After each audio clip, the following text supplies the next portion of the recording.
Project आश्रय असली में तुम्हारे लिए बना था महक। तुम वारिस थी, पर उस जाली प्रोजेक्ट में आरव का नाम डालकर उसके पिता ने तुम्हारा हक छीनने की कोशिश की। वेलकम दोस्तों, एक बार फिर स्वागत है आपका एच के नॉवेल वर्ल्ड में। आज हम सुनने जा रहे हैं सीक्रेट अमीरजादी का 8वां एपिसोड। तो चलिए शुरू करते हैं एपिसोड 8। जब मुझे प्रोजेक्ट आश्रय की कॉन्फिडेंशियल फाइल मिली, तब मैंने उसके बारे में आरव से पूछा, लेकिन आरव को उस फाइल के बारे में कुछ नहीं पता था। तब मैं माया के पास गई। मैंने कहा, माया जी, ये फाइल। मैंने वो फाइल उनके सामने रखी। माया जी ने धीरे से मुस्कुराते हुए कहा, आह, तुमने प्रोजेक्ट आश्रय ढूंढ लिया। मैंने कहा, आपका नाम है इसमें और मेरा भी। ये क्या है माया जी? माया जी ने गहरी सांस लेते हुए कहा, प्रोजेक्ट आश्रय एम्पायर का सबसे पुराना सपना था। 20 साल पहले जब एम्पायर अपने सबसे बड़े संकट से गुजर रहा था, तो हमने एक योजना बनाई थी, एक सुरक्षित भविष्य के लिए। ये प्रोजेक्ट 2 लोगों के नाम पर था, एक रक्षक और एक उत्तराधिकारी। माया जी ने कहा, तुम्हारा नाम इसलिए है महक, क्योंकि मीरा यानी तुम उत्तराधिकारी हो इस एम्पायर की, और मेरा नाम क्योंकि मैंने इसे शुरू किया था। उनकी आवाज में एक रहस्य था और आंखों में कोई पुरानी यादों की चमक। एम्पायर के बड़े दरवाजों के अंदर माया जी मेरे लिए एक राज का खजाना बन चुकी थी। उनकी बातों में वो भरोसा था जो मेरे अपनों में भी कभी-कभी नहीं मिलता था। दिन ब दिन उन्होंने मुझे अपने साए में ले लिया। माया जी सिर्फ एक मैसेंजर नहीं, मेरे लिए माँ जैसी बन रही थी। एक दिन उन्होंने कहा, महक, आज तुम्हें एक पुरानी कहानी सुनाती हूँ। एम्पायर का हर कोना अपनी एक कहानी रखता है। उन्होंने मुझे एक एक कमरा दिखाया, वो हिरन की मूर्ति जो सिर्फ मालिक की सीट के पीछे रखी जाती थी, वो पुरानी लाइब्रेरी जिसमें मेरा परिवार की असली तस्वीरें छुपी थी, और वो सीक्रेट पैसेज जो सिर्फ शाम के वक्त खुलता था। मैं माया जी पर पूरा भरोसा कर रही थी, पर माया जी सिर्फ अपना गेम खेल रही थी, और उस गेम का मकसद क्या था, वो सिर्फ वही जानती थी। माया ने अपना गेम शुरू कर दिया था। अब माया ने मेरे सामने आरव को बुरा दिखाना शुरू कर दिया था। माया ने कहा, महक, तुम्हारे लिए एक बात कहनी थी, पर मुझे डर था तुम बुरा मान जाओगी। मैंने कहा, क्या हुआ माया जी? माया ने कहा, मैं आरव को बचपन से जानती हूँ, अपने हाथों से पाला है उसे, पर आजकल उसकी आंखों में वो बचपन वाली मासूमियत नहीं है। एक अलग ही चीज है जो मुझे समझ नहीं आ रही।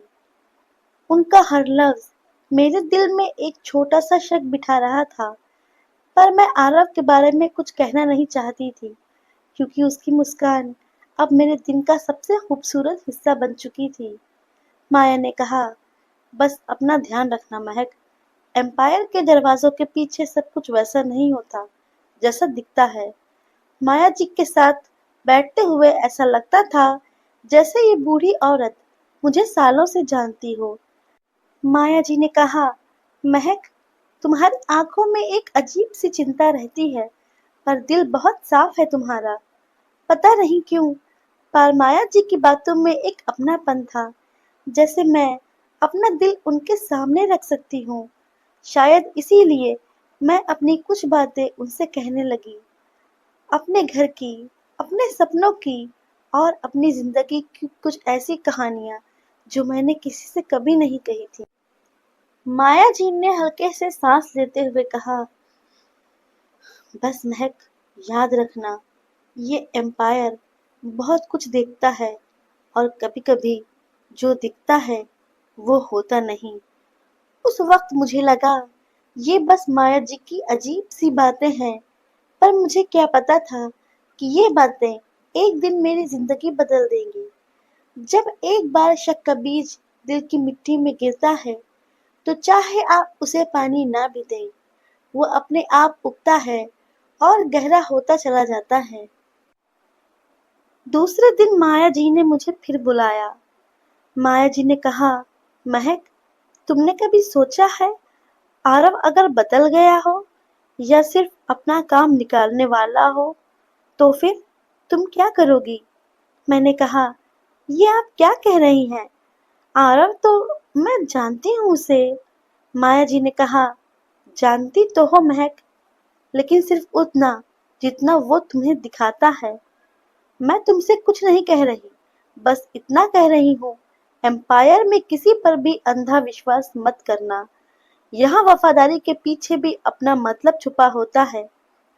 उनकी बातें मेरे दिल को छू रही थी, पर एक छुपा हुआ दर्द भी जगा रही थी। मैं आरव को कैसे गलत मान सकती थी, और फिर भी उनकी आंखों में ऐसी सच्चाई थी जो झूठ लगती ही नहीं थी। माया जी के पास से मैं सीधे आरव के पास पहुंची। मैंने आरव से पूछा, आरव, तुम कुछ छुपा रहे हो? आरव ने कहा, मैं कुछ चीजें समझने की कोशिश कर रहा हूँ महक। तुमसे छुपाने का मेरा इरादा कभी नहीं था, बस वक्त सही नहीं था। उसकी आंखों में एक छुपी हुई कहानी थी जो मुझे खींच रही थी, और साथ ही माया जी की बातों का शक मेरे दिल में गहरा होता जा रहा था। इधर मेरे जाने के बाद माया जी अभिनव से बात कर रही थी। अभिनव ने कहा, गुड, महक अब तुम्हारी उंगलियों पर नाचने लगी है। बस आरव को उससे दूर रखना, बाकी का काम मैं संभाल लूंगा। माया ने कहा, दूर रखूंगी और उसका भरोसा अपने पास रखूंगी। एक बार महक मेरे कंट्रोल में आ गई ना, तो एम्पायर का असली मालिक कौन है ये सिर्फ मैं तय करूंगी। अभिनव ने कहा, तुम नहीं माया, मैं तय करूंगा। रात के साए में चल रही ये साजिशें किसकी जिंदगी बदलने वाला था, किसी को नहीं पता था। कभी कभी किसी अजनबी की आंखों में भी अपनापन मिल जाता है, और किसी अपनों के बातों में भी अजनबियत। शायद मैं आरव के साथ यही महसूस कर रही थी। अगले दिन माया जी ने मुझे बुलाया और कहा, महक, तुम्हें शायद ये बात कभी किसी ने नहीं बताई, पर आरव का इस एम्पायर से कनेक्शन बहुत पुराना है। उसके पिता यहाँ एक ईमानदार वर्कर थे। तुम्हारे माता पिता उन पर आंख मूंद कर भरोसा करते थे, और जब आरव के पिता की मौत हुई, आरव सिर्फ 4 साल का था। मैं ही थी जो उसे 12 साल की उम्र में अनाथालय से यहाँ लाई। सोचा कि एक वर्कर के बेटे को थोड़ी अच्छी जिंदगी दूंगी, पर अब उसका रंग देखकर मुझे उसका बाप याद आ जाता है। उसके बाप ने कितना बड़ा धोखा किया, वो अब पता चल रहा है। मैंने कहा, मतलब माया जी, आरव का रंग क्या? क्या किया आरव ने? और उसके पिता, उन्होंने क्या किया? बताइए मुझे। माया जी ने मुझे एक और प्रोजेक्ट की फाइल दिखाई। उस प्रोजेक्ट का नाम भी प्रोजेक्ट आश्रय था। मैंने कहा, ये तो वही प्रोजेक्ट है। माया ने कहा, हाँ महक, ये वही प्रोजेक्ट है, पर इसमें आरव का नाम भी है। ये एक जाली प्रोजेक्ट है जो आरव के पिता ने तुम्हारे पिता से बनवाया था, और उनका साइन भी ले लिया था। इसमें वारिस का नाम आरव था। तुम्हारे पिता आंख मूंद कर आरव के पिता पर भरोसा करते थे, इसलिए उन्होंने बिना कोई सवाल किए, बिना पढ़े साइन कर दिया था। मुझे भी इस फाइल के बारे में कुछ दिन पहले ही पता चला महक, जब आरव मेरे सामने इसे लेकर अपने वारिस होने का दावा करने आया। और अब आरव खुद को वारिस बता रहा है। इसलिए मैं तुम्हें कई दिनों से आगाह कर रही थी कि उससे बच के रहो, तुम्हारे दिल को चोट न पहुंचे। इसलिए मैंने अब तक इनडायरेक्टली तुम्हें समझाया, पर अब मुझे लगा तुम्हें पूरी बात बताना जरूरी है। माया ने अपनी चाल चल दी थी। अब आगे देखते हैं क्या होगा। तो आगे की कहानी जानने के लिए हमारे साथ बने रहिए सीक्रेट अमीर जादी के सफर में, और आगे देखेंगे क्या होने वाला है। आपको क्या लगता है, क्या आरव सच में वारिस है, या वारिस महक ही है, या सच में आरव के पिता ने महक के पिता को धोखा दिया था? लेकिन ये माया कौन है? इसे इन सब चीजों के बारे में पता कैसे है? क्या वो सिर्फ एक रक्षक है या एक ढोंगी, या सच में उसका भी इस एम्पायर से कोई लेना देना है? तो अपने कमेंट करके हमें जरूर बताइए कि आपको क्या लगता है, ये कहानी किस मोड़ पर जा रही है और आगे क्या होने वाला है। अगर कहानी पसंद आए तो लाइक कीजिए, शेयर कीजिए, सब्सक्राइब कीजिए और हमारे अगले एपिसोड का वेट कीजिए। Thank you.